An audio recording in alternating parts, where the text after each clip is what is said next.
I think, Thank you. Th- okay, you can go, Usman, sir. thank you very much. Yeah, thank you so much. Our very, very active secretary in the Northwest. Thank you so much. This is very, very brilliant. And even with the short notice, you were able to do this presentation. Thank you so much. We really appreciate that. Amdalat is going to come in now to explain about the partners' role, how we're going to partner with other stakeholders that are already doing some level of transparency, accountability in the Nigerian polity. So I hope Amdalat is ready now. Sagir has taken most of the time, so you just talk about the implementation. Thank you. Okay, good evening, everyone. Please, am I audible enough? Yes, you are. Yes, you are. Okay, thank you very much. And thank you, Mr. Mohammed Sagir, for the wonderful presentation you just did. Let me try and share my screen. So Amdalat is our head of IT. She's based in Kaduna, and she is also part of the team that is developing the tracker, the TYM tracker technology. Thank you. Please, can you see my screen? Yes, we can. Okay, I will be as fast as possible because my colleague over here have explained most of the important and crucial stuff for this presentation today. Honestly speaking, our leaders have gone very comfortable with how things are done in the country. They are used to it, which is not supposed to be so because we don't hold them accountable enough. That's just the truth. My name is Adebayo Hamdalat Abiola, and today I would like to share more on how we can hold our government accountable. One of the problem we have regarding this accountability stuff is the complexity, like my colleagues say, complexity that comes with this data, with this national budget, how they are being presented. Imagine an average Nigeria already, like me and you, we already have our personal problem, we have our life problem, we have the bad governance, the bad road, bad electricity to focus on already. Then there is this plenty page of national budgets that somebody tend not to understand.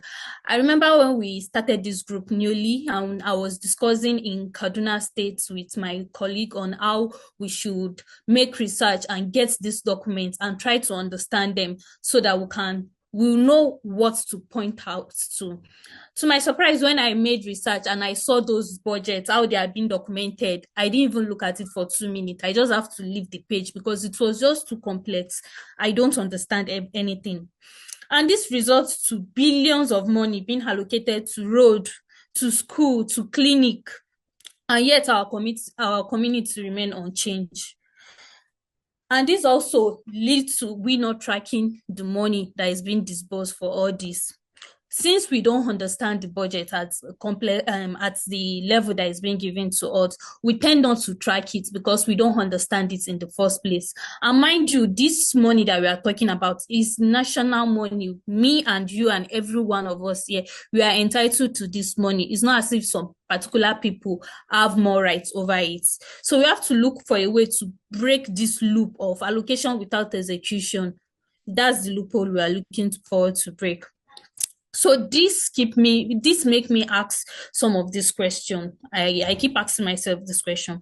What if every citizen could access budget data on their phone and they can understand, like it's easily accessible? If you give a child your phone and you go to this site, they can easily access this data and understand what it means. What if we can document every money that federal government say they spend from federal level up to local ward level? What if we can make this documentation possible?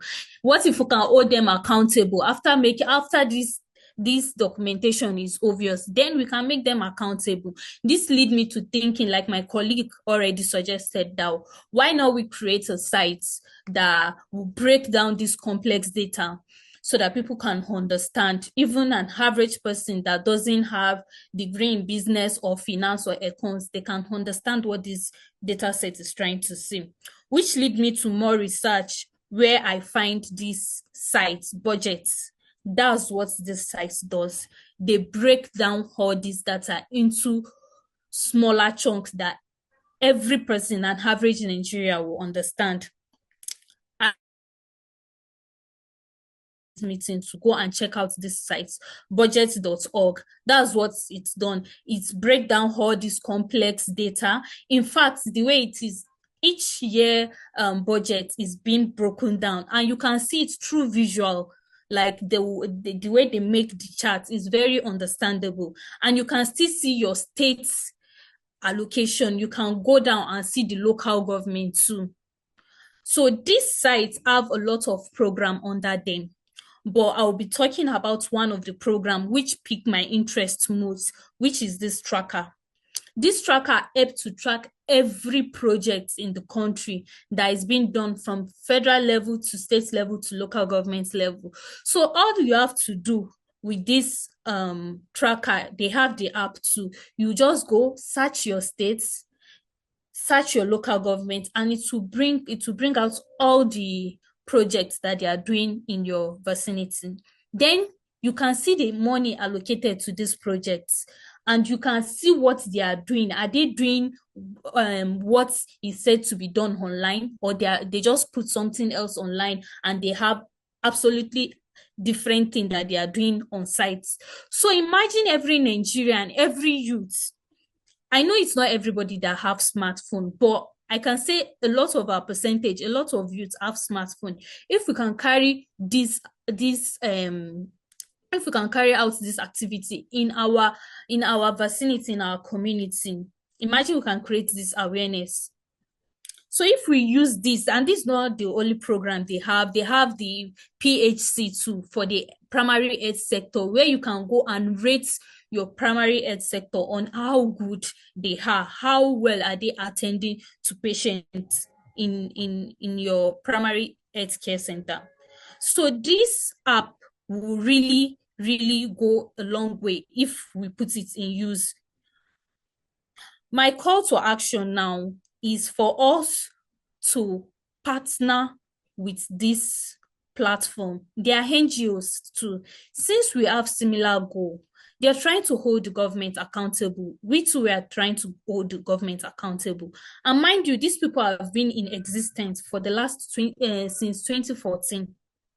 They've been in the game for a long time. They know how to access the data. Although in their sites too, they have some lapses whereby some data are not up to date, which I know that maybe they are finding it difficult to access those data, because I know the government will make it easy on them too.